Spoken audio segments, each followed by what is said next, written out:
Salut, c'est Bobo pour ma chaîne Débuter au poker. Ça y est, nous voilà rendus au deuxième point intermédiaire du challenge cash game. Donc 3000 mains ont été jouées sur 5000 et c'est l'occasion de faire le point sur ce qui s'est passé. Bon, très rapidement, les bases du challenge, ça va être de la NL10. On va faire 5000 mains, on vient d'en faire 3000. Si je perds 3 caves, donc si je me retrouve à moins 30, on arrête tout. Et l'objectif de gain, c'est 3 big blinds 100, donc 15 euros. Ça, on en a déjà parlé, on va aller vite.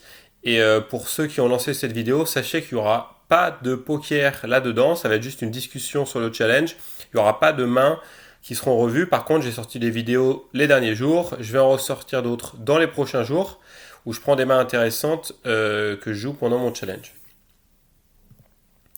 Alors le graphique tout de suite, on voit que le deuxième bloc de 1500 a été beaucoup plus compliqué que le premier. Si on fait un peu le déroulé dans le temps, ça continuait plutôt très bien là. Hop, on était arrivé tout près des 100 euros. Est-ce qu'il y a eu une petite fébrilité psychologique à l'approche des 100 euros ici? Peut-être. En tout cas, derrière, il y a eu un gros passage à vide puisqu'il y a eu une descente aux enfers, une véritable piste noire verglacée pour perdre à peu près 4 caves. Heureusement qu'on avait démarré très fort et qu'on avait de la marge. Et ensuite, bon là il y a eu un bon retour déjà pour compenser une des caves. Et là, toute une ribambelle de petites sessions bien prudentes, assez positives. C'est dommage un peu là d'avoir... Je crois que ça s'est mal passé ici. J'ai vraiment pas eu de jeu du tout sa dernière session. Puisque je finis un peu en dessous de l'état au bout de 1500 mains. J'aurais bien aimé finir à peu près au même niveau pour quand même ne pas avoir de perte. Ceci dit, c'est des échantillons courts, donc fortement soumis à la variance, ce qui fait qu'il peut y avoir une session extrêmement gagnante et une quasiment neutre, enfin légèrement perdante. Et également, on va pas se le cacher, là, une fois que j'ai eu cette session perdante, je pense que j'étais très déçu, très frustré, et du coup là, j'ai certainement mal joué pour essayer de rattraper tout ça, et ça a empiré les choses. Donc on va justement parler un peu de ça dans un petit point technique qui concerne le tilt. Donc petite parenthèse technique, et ensuite je vous mettrai les stats de cette deuxième séance de 1500 mains en fin de vidéo. Donc, parlons du tilt. Déjà, quelles sont les causes du tilt? C'est souvent qu'on n'a aucune bonne main, ou alors on a des bonnes mains, mais ça se passe toujours mal. On se fait mettre à tapis par l'autre, alors qu'on avait quand même un jeu fort, mais on ne peut pas y aller. Donc, on ne gagne plus de coups. Ou alors un bad beat, c'est-à-dire qu'on est hyper bien parti, on a pris la bonne décision, on met l'autre à tapis, et là il nous sort un truc hallucinant river pour faire une suite par le ventre ou une double paire alors qu'on était largement devant lui. Et donc tout ça, ça peut être des causes de déception. Et en fait, si on analyse tout ça, c'est juste de la frustration par rapport à nos attentes. Donc, ça veut dire que nos attentes sont pas bonnes, on a des attentes irréalistes. Par exemple, je vais attendre d'avoir toujours des bonnes mains ou au moins dans toutes les sessions une distribution de mains correcte, alors que c'est impossible. Il y aura forcément des sessions où on n'aura que des mains pourries pendant un certain temps. Gagner tous les pots ou gagner des pots assez régulièrement, pareil, c'est impossible puisque la variance va faire qu'il y aura forcément des sessions complètes où on va pouvoir aller dans quasiment aucun pot jusqu'au bout. Et les bad beats, faut savoir qu'avec une paire d'as, on perd quand même à peu près une fois sur 5 contre les autres jeux. Donc se dire qu'on va toujours gagner avec la paire d'as, c'est également une erreur, juste une erreur de connaissance au départ. Et le problème, c'est qu'on a justement des illusions au départ et on va être frustré parce que ça se passe pas comme prévu, mais en fait, ça se passe exactement comme la distribution des différents scénarios possibles le prévoyait, quoi. Mais c'est juste que nous, on avait des attentes irréalistes et je pense que c'est aussi la cause de pas mal de frustration dans la vie de tous les jours. Si on se dit, oh là là, moi je mérite carrément d'avoir une augmente de 15% et d'avoir un super job, mais ok, t'en as jamais parlé à ton RH et t'en as jamais parlé à ton chef, t'auras 3% et puis c'est tout. Et c'est peut-être un peu normal aussi par rapport à l'attente que t'avais et t'as mal préparé les choses et t'avais une attente beaucoup trop forte. Donc, on en est là. sur les causes. Et globalement, il y a aussi l'impatience qui fait partie de tout ça, puisque pas de bonne main, pas de pot gagné. Sur une petite session de 45 minutes, on se dit ok, c'est pas grave, demain je reprends, ça va bien se passer. Mais des fois, on n'arrive pas vraiment à supporter que ça dure 2-3 sessions de suite. Et du coup, tout ça, c'est de l'impatience, alors qu'on sait. Par exemple, moi, j'avais eu au moins sur 1500 mains énormément de bonnes configs. Et pourtant, j'ai été frustré d'avoir peut-être sur seulement une ou deux sessions de 40 minutes des mauvaises mains et des mauvais coups, quoi. Donc, voici pour l'analyse des causes du tilt. Il y a également à savoir des fois juste de la fatigue, une engueulade avec des gens du boulot ou de la famille ou quoi. Ça peut créer déjà un terrain fertile à ce que le tilt arrive plus vite. Mais on n'en parlera pas ici puisqu'il y a plein de documents intéressants sur le tilt par ailleurs. Il y a notamment Peanuts de Kill Tilt qui a fait une série de vidéos là-dessus qui est très intéressante et que j'ai regardé d'ailleurs. Donc, continuons ce slide en parlant des conséquences. C'est ça qui nous intéresse le plus finalement. C'est une détérioration de notre qualité de jeu. Donc ça, c'est catastrophique. C'est-à-dire qu'on est un bon joueur, on a un niveau de jeu qui est bon et qui permet de dominer la plupart de nos adversaires et de gagner des blindes sur le long terme. Sauf que on est en tilt et donc on va être incapable de réfléchir correctement. Et on va avoir perdu sa concentration et avoir perdu même notre capacité d'analyse. C'est-à-dire qu'un joueur va arriver et nous faire une grosse relance. On va même pas se dire, alors attends, lui, je le connais, je sais qu'il est agressif, donc je peux y aller. Non, on va se dire, ok, il m'énerve, j'y vais. Ou alors, on va avoir une suite, on va avoir 5 et 6 en main, et il y a 7, 8, 9 sur le flop. On se dit, putain, j'ai la suite, je balance tout. Et on s'est pas dit, ah ouais, mais attends, là, il y a quand même des cartes dans la main de l'autre qui peuvent faire une suite supérieure. On n'a pas du tout le jeu max. Donc c'est ce genre de choses très basiques qui fait qu'en fait on est incapable de produire notre niveau de jeu normal. Et donc en fait la définition de base du tilt, c'est l'altération de notre état mental classique, c'est-à-dire que le tilt nous met dans un état mental altéré et qui rend impossible de dérouler notre niveau de jeu normal. Donc au lieu d'être en A-game, on va être sur un niveau de jeu bien moins fort et on va être le fiche de la table bien souvent, puisque d'habitude nous on observe les joueurs qui font des bêtises, on essaye de leur prendre des blindes. Là c'est nous qui sommes justement ce mauvais joueur et c'est catastrophique. Donc il faut à minima que ça dure le moins longtemps possible et idéalement, alors l'éliminer complètement je crois que c'est impossible, mais le minimiser fortement. Et il y a une phrase intéressante que j'avais lue qui dit si à votre prochain tilt vous perdez seulement une demi-cave au lieu d'en perdre 8, et ben vous aurez gagné énormément de maîtrise de tilt, quoi. Donc à noter, très important, les dégâts collatéraux.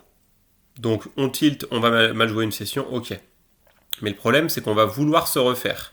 Souvent, on va vouloir se refaire tout de suite parce qu'on a mal supporté d'avoir perdu une cave. Donc là, c'est plus vraiment le tilt en lui-même, c'est la façon dont nous on gère les pertes, mais qui va s'imbriquer dans le tilt. Donc on veut se refaire et on est alors dans le pire des états d'esprit, c'est-à-dire qu'on n'est pas concentré, on n'est plus du tout apte à bien jouer et pourtant on veut se refaire tout de suite. Et des fois, encore pire scénario, on a perdu, disons, 2 caves parce que tout s'est mal passé en NL10, on a perdu 20 €, et on se dit, oh là là, il faut que je me refasse, il faut que je rattrape tout, donc je monte en NL25. Donc un niveau beaucoup plus dur, techniquement avec des meilleurs joueurs, et moi je suis là, je veux me refaire vite, et je suis mal concentré, je suis incapable de prendre des bonnes décisions. Donc là c'est la catastrophe, et on peut perdre très vite une grosse partie de sa bankroll si on essaye justement de combattre la logique, c'est-à-dire au lieu de se dire bon j'ai perdu, ok j'arrête, je vais vouloir me refaire en étant dans le pire des états d'esprit, et là c'est la catastrophe. Et en discutant avec des joueurs chevronnés aujourd'hui mais qui ont eu des débuts difficiles sur des forums, certains m'ont dit qu'ils avaient perdu toute leur bankroll d'un coup. Donc le cas classique, on a par exemple 500 €, on a 50 caves d'avance en NL10, tout se passe bien pendant des semaines et des semaines. D'un coup, on perd 2-3 caves d'un coup, on est énervé, On va en L50, on a un super jeu, on a la paire d'As et on y va. On se dit, ah, trop bien, je vais récupérer les 50 euros. Tapis, l'autre nous suit avec paire de dames et il touche une dame et on perd à nouveau 50 euros de plus. Et là, énorme tilt, on part en NL200 et on va jouer des mecs super bons. On va se retrouver dans des configurations un peu merdiques qu'on maîtrise pas. On va tenter des bluffs foireux et hop, une heure après, on a perdu toute sa bankroll. On a perdu les 500 euros. Ça va très vite en NL200 de perdre 500 euros. Et on peut avoir détruit des mois, voire des années de labeur en quelques minutes à cause du tilt. Enfin, en une heure ou deux à cause du tilt. Donc voilà, bon, sans compter que derrière, il peut y avoir aussi une grande détresse suite à ces erreurs et le plus pouvoir jouer sereinement au poker, etc. Enfin bref. Donc devoir remettre de l'argent à soi. Il y a plein de conséquences qui peuvent être un petit peu glauques derrière pour ceux qui perdent beaucoup d'argent. Donc surtout ne pas se mettre dans cet engrenage suite au tilt. Faut essayer, mais c'est pas simple, de se dire à l'avance, voilà, moi, ma zone de confort, c'est de perdre 2 caves sur la même journée. Après, il faut que je fasse une pause. On en arrive aux solutions simples. La première, arrêter de jouer. Donc ça peut être quelques heures pour certains, quelques jours pour d'autres. Jouer moins de tables pour retrouver un focus. Jouer moins longtemps. Si on est un petit peu tilté, c'est peut-être pas une bonne idée de faire une session de 2 heures. Et jouer moins cher. Donc redescendre de limite, faire un free roll, etc. Donc ça, c'est quand même déjà le kit qui permet de bien comprendre le tilt et de trouver des solutions simples pour le limiter.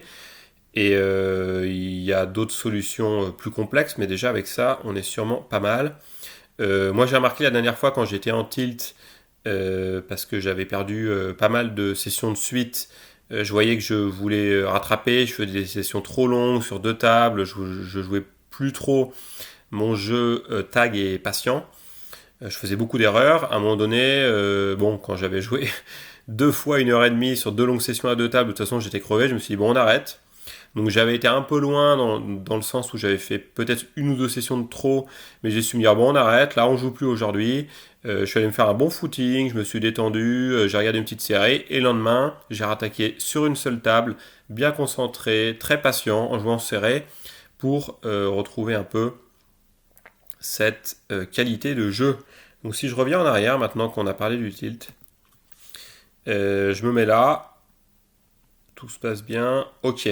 Ici, je vais décrire un peu ce qui s'est passé dans la session. J'avais plutôt des bonnes mains, donc j'ai une paire d'as. Je vois l'autre qui me fait des petites relances, je paye, je suis largement devant, etc. À la river, c'est moi qui mets demi-pot parce que je suis persuadé d'avoir quasiment tout le temps le meilleur jeu avec ma paire d'as. Et là, il me fait une grosse relance à tapis. Donc lui, il était un peu short. Donc supposons que moi, je mets 1 euro à la river et lui, il lui restait plus que 3,50. Donc il met tout. Et j'étais sur 2 tables, j'ai pas trop fait gaffe. Je clique payer en me disant c'est quoi ce débile. Et là, en fait, je perds le coup puisqu'il avait une suite. Et j'avais pas du tout vu qu'il y avait un tirage suite quand même assez visible. Parce que j'étais sur 2 tables, parce que c'était la fin d'une session et que j'étais un peu fatigué. Et du coup, je m'en suis vachement voulu et ça a généré de la frustration déjà de ne pas avoir passé la paire d'as et de ne pas avoir bien joué. Et je me suis dit, ah ouais, mais je sais que je suis meilleur sur une table, etc. Donc aussi, on s'en veut d'avoir pris des mauvaises décisions. Et je quitte pas tout de suite la session, je rejoue encore un petit peu dans l'idée peut-être de faire des bons coups, comme de jouer proprement, et hop, je rechoppe une autre paire d'as. Et je me retrouve à nouveau à essayer de partir à tapis pré-flop pour engranger le maximum d'argent, mais l'autre me suit pas très haut, donc on part sur un pot de taille raisonnable. Et là, sur le flop, je mise demi-pot, et quelqu'un qui me remet un nouveau tapis, et je dis, ah, j'en ai marre, je vais quand même pas perdre les as à chaque fois.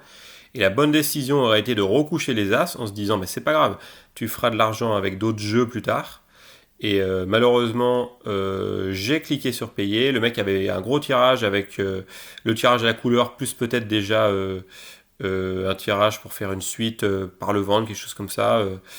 Donc il avait quand même au moins 40-45% de chance de gagner le coup. Du coup, il chatte un peu, puisque avec 40-45, il gagne le coup en touchant la couleur. Et moi, je perds à nouveau la paire d'as. Et donc là, voilà, frustration, énervement. Donc là, on en arrive à peu près ici, et j'ai rejoué, je pense peut-être une demi-heure après ou 1 heure, une grosse session. On voit qu'il y a eu quand même pas mal de mains sur 2 tables, là plus du tout concentré. Donc le déclencheur en fait c'était des coups qui se passent mal, alors que j'aurais dû gagner selon moi les As, et j'ai pas su les lâcher, et j'ai eu aussi... bon, c'est pas un énorme beat, hein, j'étais on va dire à 60-40 et j'ai perdu un coup, j'étais un peu devant. Et donc ça a généré pas mal de frustration. Et là, voilà, une grosse session mal jouée, et puis encore une autre, là peut-être le même jour en fin de journée. Et voilà, et donc, bon, heureusement, là j'ai su limiter la casse. On avait déjà quand même pété quasiment allez, la moitié des gains quand même. Et on est revenu petit à petit, on s'est mis dans une meilleure dynamique. Et là, on a quand même corrigé le tir pour se retrouver à 8 caves gagnées, ce qui est beaucoup mieux. Donc voilà, donc ce petit point a été très long, mais je pense que c'était utile. Et on va conclure cette vidéo avec des stats. Donc, bon là c'est un peu pour moi quand même, pour voir ce que ça a donné. Mais si vraiment vous êtes toujours là et que ça vous intéresse, ça me fait plaisir que vous regardiez ça. Donc la durée de jeu est quasiment identique, un tout petit peu plus court, et j'ai mis quand même beaucoup plus de sessions sur 2 tables, puisque j'ai passé 35% de mon temps sur 2 tables. Donc les sessions étaient plus longues également en moyenne, avec 27 sessions sur une durée moyenne supérieure à la demi-heure, et une session très longue de 1h44 que j'ai bien paumé d'ailleurs. Donc 55 mains en moyenne. Ok, donc la perte max n'a pas été énorme non plus, c'était 140 BB, donc voilà, 13,80€. Mais le problème, c'est qu'il y a eu 2 ou 3 sessions de ce type-là, entre 100 et 150 big blinds perdus sur un délai court, donc ça a vraiment abîmé beaucoup la courbe de résultats.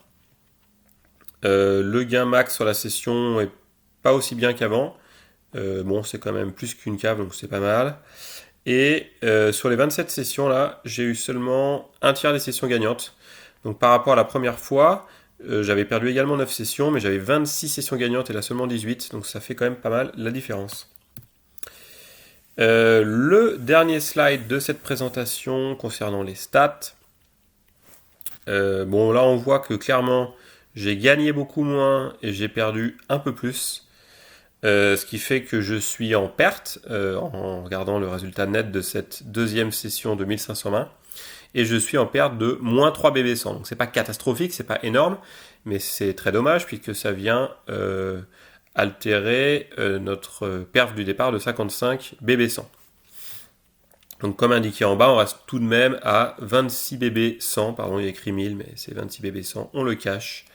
Sur 3000 mains jouées, c'est quand même une perf très bonne et on va essayer de continuer proprement sur la suite et fin du challenge.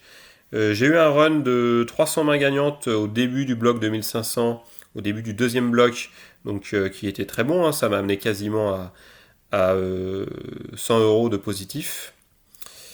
Les 5 meilleures sessions présentent à peu près aussi une grosse partie des gains avec seulement peu de mains jouées. Et par contre là on voit que les longues sessions ont été vraiment très mauvaises avec carrément moins 38 BB100 alors que sur les sessions courtes je m'en sortais plutôt bien. Et la perf monotable a été assez correcte, hein, à 14 BB100, et la perf 2 tables a été très mauvaise. Donc en gros, les longues sessions sur 2 tables, c'est là où j'ai perdu énormément. Donc ça recoupe un peu ce que je disais sur comment sortir d'une phase difficile, d'une phase de tilt. C'est des sessions plus courtes, sur des limites qu'on maîtrise bien, avec une seule table pour être très focus. Voilà, je vais remettre une dernière fois le graphique quand même pour se projeter sur la suite. Je pense être toujours capable de gérer mes petits 5€ sur un bloc de 1/3 de ma courbe là, donc de 3 BB100, ce qui m'amènerait à aller à 85, et on peut même être plus ambitieux et essayer quand même, si vraiment tout se passe bien, mais ça dépend pas que de moi, d'arriver ici quoi. Mais on va pas se mettre trop de pression, on va essayer tout simplement de jouer le meilleur poker possible, d'être encore plus attentif que d'habitude au mental, d'être capable d'arrêter et de plus jouer encore plus tôt si on tilt, et on se retrouvera pour un débrief très complet pour les 5000 mains. Bon, je vous dis à très vite, ciao.